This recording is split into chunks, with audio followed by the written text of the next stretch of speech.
नमस्कार मित्रांनो, मागच्या व्हिडिओमध्ये आपण बघितलं एनर्जी सायकल काय, फोटोसिंथेसिस आहे। हे समजून घ्या, फोटोसिंथेसिस हाच आमच्या आयुष्याचा कणा आहे।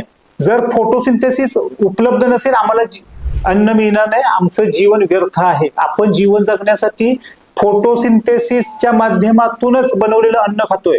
आता ही प्रक्रिया काय आहे मागच्या व्हिडिओमध्ये बघितलंय, अजून एकदा तुम्हाला जस्ट रिकॅप करतो। कार्बन डायऑक्साइड प्लस पाणी, सूर्यप्रकाश, वनस्पतीमध्ये असलेले क्लोरोफिल, साखर बनवतात ज्याला मी ग्लुकोज म्हणतो, आणि ह्या प्रक्रियेमध्ये ऑक्सिजन बाहेर फेकला जातो। हाच ऑक्सिजन आपण शरीरामध्ये घेतो। आता आपल्या शरीरात काय होतं हे बघूया। आपल्या शरीरामध्ये ही पेशी आहे, ह्या पेशीमध्ये ना रिसेप्टर आहेत। एक रिसेप्टर असं आहे, एक रिसेप्टर असं आहे, कारण की अन्नामधली ऊर्जा आमच्या शरीराला वापरायची आहे। आता शरीर कसं वापरणार, तर एक हा अँटिना दिसतोय ना, हा अँटिना ह्याला इन्सुलिनचा रिसेप्टर म्हणतात।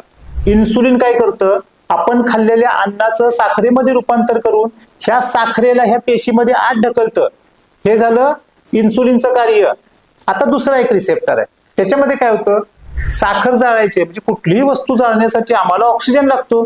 आपण ऑक्सिजन कसा घेतो, ब्रिदिंगच्या माध्यमातून। हा ऑक्सिजन तुमच्या शरीरामध्ये पण आला, पण हा तुमच्या पेशीमध्ये जाणार कसा मित्रांनो, ह्याच्यासाठी आपली नाही ते थायरॉइड ग्रंथी असते बघा, तर ह्या थायरॉइड ग्रंथीमधून थायरॉइड नामक हार्मोन रिलीज होतो।